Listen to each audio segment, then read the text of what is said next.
persiapkan ngaji di sini itu ngaji usul fikih. Dan nanti kalau sampean usul fikih wis pinter, kula berkali-kali berharap sama Allah Ta'ala supaya malaikat pencatat kita raqib atid itu pakai ilmu usul fikih, sehingga kita ini orang hebat. Itu nak malaikat itu pakai usul fikih, nak sampean turu barisa turu sampai jam 5. Niku mboten ditulis hada tarokat ta'allum wa tarokat tahajud wa tarokal witro. Ini ninggal belajar, ninggal tahajud, ninggal witir. Tapi ditulis ngeten. Hada tarokal ma'asiya kullaha. Jadi kok ditulisnya itu hada tarokal ma'asiya kullaha. Dugem yora, demenan yora, nyopet yora, ngerasani yora, umpajan turu. Nah, sehingga naumul alim ibadah ya di sini, tidurnya orang alim itu ibadah. Karena nak melek itu tarung tenan. Sampean kangkang misalnya melek nyekel HP, mungkin bawaannya ingin melihat gambar yang nggak benar, ingin melihat hal-hal yang nggak benar. Tenak turu kan ya sudah selesai, nggak perlu bertarung. Misalnya sampean wong kota, ono dangdutan, kepengen delok, tapi nak sampean turu, tangi turu wis bar. Nah makanya kita berharap malaikat itu cara berpikir buatan hada tarokat tahajjuda, tapi hada tarokal ma'asiyah. Nah di sini pentingnya ngaji usul fikih. Usul fikih itu ilmu yang nekuni itu. Sehingga dalam ilmu usul fikih di kitab Lubul Usul, saya tadi juga menghadiahi Gus Sobi kitab Al-Mustasfa karangannya Imam Ghazali fi Usulil Fiqhi. Itu ada teori yang mengatakan mubah itu tidak ada, wajib ada, yang melakukan diganjar, yang meninggalkan dosa, haram ada, tapi mubah itu tidak ada. Alasannya misalnya mubah itu ya tidur, makan, jagongan, kados kula ngeten iki jagongan itu mubah. Alasannya kalau masih ingat betul di kitab Lubul Usul itu karangannya Zakaria Al-Ansori. Isma min mubahin illa wa yatahaqqaqu bihi tarku haramim ma. Sampai kangkang latihan apalan. Maksudnya sampean ben apalan kados kula. Maksudnya ben ngerti lah, nak sampean gak salah ngundang orang gitu. Isma min mubahin illa wa yatahaqqaqu bihi tarku haramim ma. Faya tahaqqaqu bisukun tarkul qatli wa minat wa bisukut tarkul qadab. Tidak ada sesuatu yang mubah dilakukan kecuali saat itu meninggalkan sekian keharaman. Mulane sak roh kula niku Mbah Mun niku nak jagongan mbek bapak niku suwengi-suwengi. Kiai-kiai Lirboyo, kiai Peloso kabeh senengane jagongan. Nggo jlok santri guyon suwengi-suwengi. Karena ketika kita guyon mbek konco kiai, itu artinya agak guyon mbek perempuan nakal, tidak guyon di tempat maksiat. Kuwi setan pusing. Mboten pusing piye? Mesti ini setan tuh inginnya semua orang asik dengan maksiat. Ternyata ini asik dengan sesuatu yang boleh. Jadi kue sewengi rokokan, misalnya kangkang sewengi rokokan cerita, cocokan melarat. Biasanya kangkang itu cek cocokan melarat. Cocokan radi duit. Duitku karek 10.000, aku malah karek 5.000, soalnya cocokan itu. Nggak ilmu kayak ngoten. Kue hafal alfiyah, hafal 500. Aku 300. Jadi boten. Tapi ini nanti kalau malaikat pakai usul fikih, itu ngitungnya itu ihtimam bi amrin muhimmin. Ini orang mikir sesuatu yang penting. Dan orang ini tarokal ma'asiyah, orang ini meninggalkan apa maksiat. Sehingga kalau piyambak pribadi niku nggih sering delok sinetron sing ra jelas-jelas. Tapi ku dadekno setan ku setruk. Pusing. Karena apa? Ngendikane Rasulullah Shallallahu Alaihi Wasallam, orang-orang alim itu digoda setan begini. Hadhil ardo khalaqaha Allah wa hadhil jibal khalaqaha Allah. Subhanallah. Ini gunung diciptakan Allah. Ya saya baca pakai nasab saja supaya jadi maf'ul bab istighol. Hadhil jibala khalaqaha Allah wa hadhil ardo khalaqaha Allah. Wahada sama atau hadis sama khalaqahu Allah, wahadil bihar khalaqahu Allah. Nanti setelah orang itu ikrar semua diciptakan Allah, itu setan memprovokasi faman khalaqahu Allah. Lalu Allah sendiri yang menciptakan siapa? Lalu asal usul Allah sendiri bagaimana? Sehingga banyak di beberapa sekolahan yang dulu sholat karena belajar filsafat terus tidak sholat. karena mereka berpikir sebelum saya menemukan hakikat Tuhan saya tidak akan sholat. Nah, kalau sudah begini biasanya perlawanan kiai itu nasi seneng mangan ya terus guys go goreng, karena setan mau godo ben bertanya saman kholakowoha, ternyata wongnya golek lombok lah kangkang lombok raduwe terus rodok jupuk kayak kancane sidik-sidik. Jadi dikira setan itu was-wasnya masuk, orang tanya siapa, lalu yang menciptakan Allah. Allah sendiri asal usulnya gimana. Ya boleh wongnya masak. Kok nasi seneng rokok ya rokokan. Bariku gak mikir terus ngelemah enak rokok. Dan sebagainya dan sebagainya. Nah, kalau biasanya tak tinggal delok berita sing ra jelas-jelas. Pengen delok mak lampir, pokoknya sing ra jelas-jelas. Itu supaya was-was itu tidak masuk lagi. Min syarril waswasil khannas alladzi yuwaswisu fi sudurin nas minal jinnati wan nas. Nah, saya berharap anak-anak Pacul Gowang ini, pokoknya yang mondok di keluarga Mbak Aziz ini, ilmu usul fikih itu jadi perangkat perlawanan terhadap setan. Makanya ngendikane Nabi Ibrahim, nanti para wali itu pegangannya 3. Di antaranya yang terakhir itu waladzatun fi ghairi muharramin, dia menikmati sesuatu asal tidak haram. Jadi misalnya kita makan semongko sak piring kok entek, sanggep bae iku nglakoni barang halal otomatis ninggal haram. Ketika orang lain asik nikmati delok dangdut, kowe ngentekno semangkane kancamu, ya rodok haram, tapi kancamu nek ora rido itu salahno pangeran, bakhil temen ngono itu para oleh. Akhirnya dalile santri wis uli marido, wis akhir kira-kira rido ya saleh. Mulane jare Mbah Mun niku gasap ya dosa, tapi nak pondok terlalu ketat itu didik wong medit. Karena ya itu kan dalile santri kan uli marido. Mosok sandal disilah kancane dihukumi napa? Gasap. Ya kebangetan. Tapi segasap terus rata tuku sandal ya kebangetan gitu. Maksudnya ini ya gasap tapi ya duwe sandal ben satu-satu. Jadi ndekne gasap dosa, sandalnya digasap untuk ganjaran. Jadi kok totalan itu podo lah gitu. Kalau zaman mondok digawani gelas mbek ibu, kalih napa 3. Wis gelas iki nggo nak ilang aja goleki. Jadi kowe nak nganggo kancamu misale dosa, wekmu dienggo wong liya ganjaran. Jadi kok sumbut lah. Jadi iki cara trik melawan gasap. Jadi sebetulnya masih bisa dielmoni lah.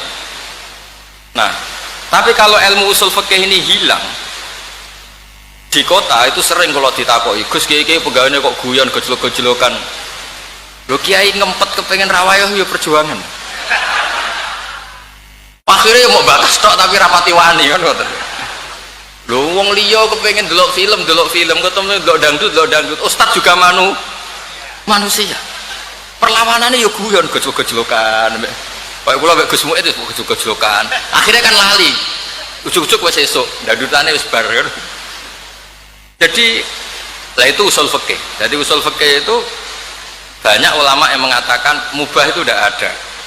Karena efek positif mubah adalah tarkul haram.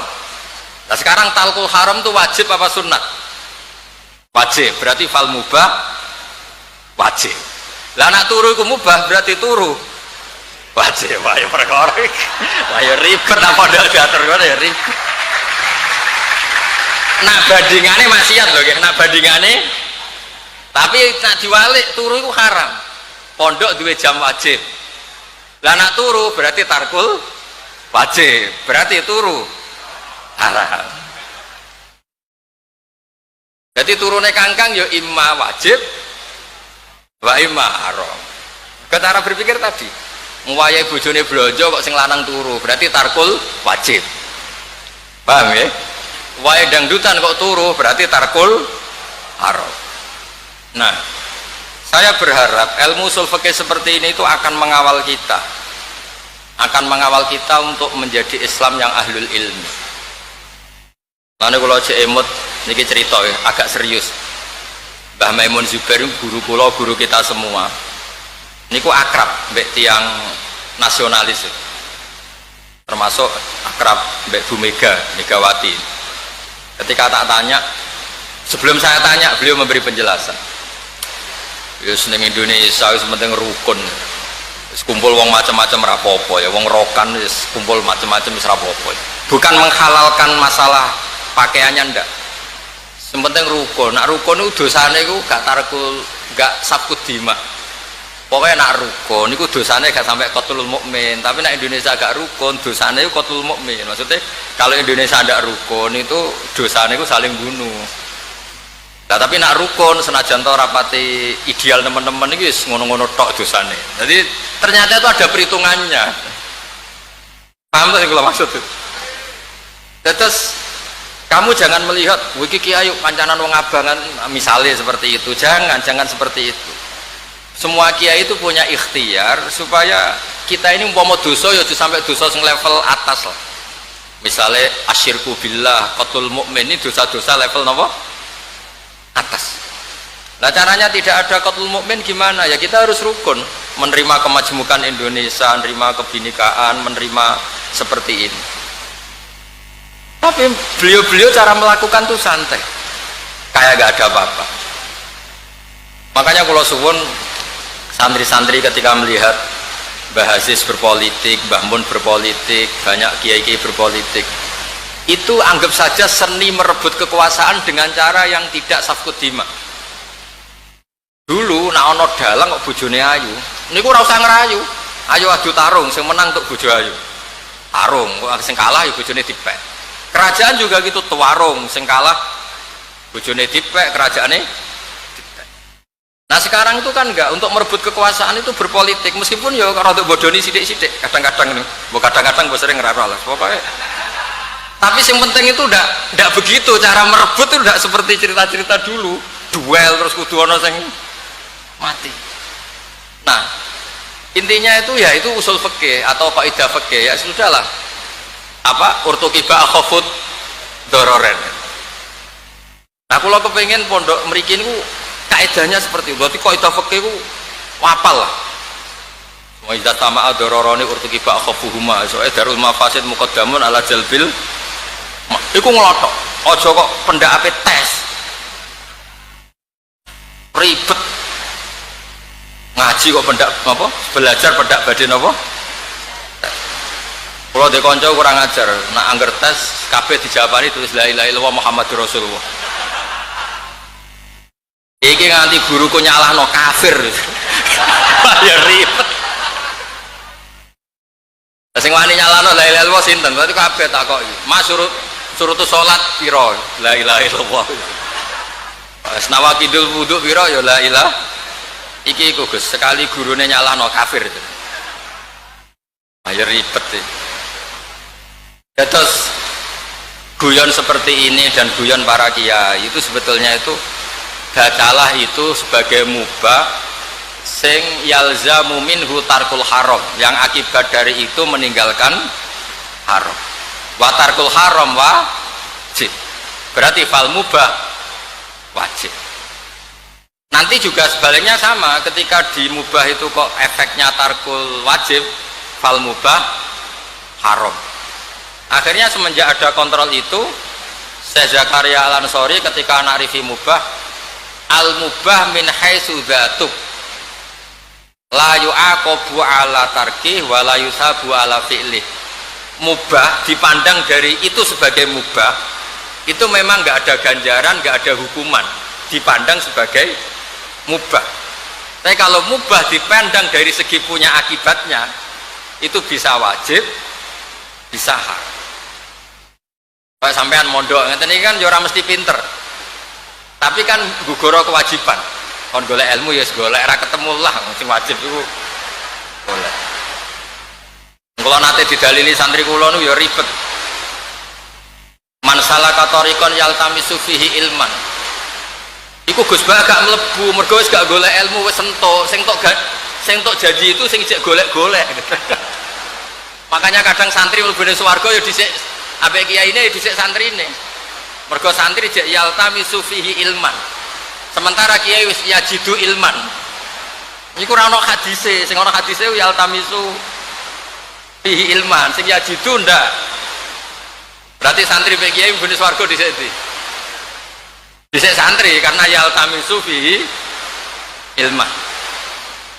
Terus kula suwun lah, meskipun iki guyon, tapi anggaplah, saya ulang lagi, anggaplah sesuatu yang mubah atau ladzat fi ghairi muharramin itu alat untuk tarkul haram. Lah nanti kalau jenengan sudah seperti ini akan tahu kualitas dawe Allah Ta'ala ketika ngendikan wa min ayatihi manamukum billaili wan nahar. Kan nggak mungkin termasuk ayatnya Allah kemudian tidak punya efek yang luar biasa, karena ini tidur yang akibatnya tarokal ma'asiyakullah, ini tidur yang bisa meninggalkan semua apa maksiat. Dan artinya terus sama, misalnya kulu wasrobu, wong mangane kok ngenteni dikongkon, angger wong ora kepengin mangan. Lho mangane wong mukmin iku taladzut bil mubah. Akhirnya gara-gara mangan syukur ning Allah Subhanahu wa ta'ala, gara-gara mangan iso rukuk iso sujud. Berarti hadal aklu yutaqawwa bihi ala taat. Ini makanan untuk supaya orang kuat taat. Sehingga kualitas kulu wasrobu bukan lagi al aklu mubah ndak, tapi al aklu alatun lit taat. Paham nggih? Dados kula suwun niki wonten para masayikh ilmu usul fikih itu dikembangkan sedemikian rupa sehingga nanti kita masuk naumul alim nopo ibadah. Tidurnya orang alim itu ibadah, karena an-naumu bimakna tarkil ma'asi, karena di sini naum dengan makna meninggalkan nopo maksiat. Nggih ngoten mawon niki udan nggih rahmat, ngaji nggih rahmat, istirahat nggih rahmat. Guys, mugi-mugi barokah manfaat ngoten mawon. Assalamualaikum warahmatullahi wabarakatuh.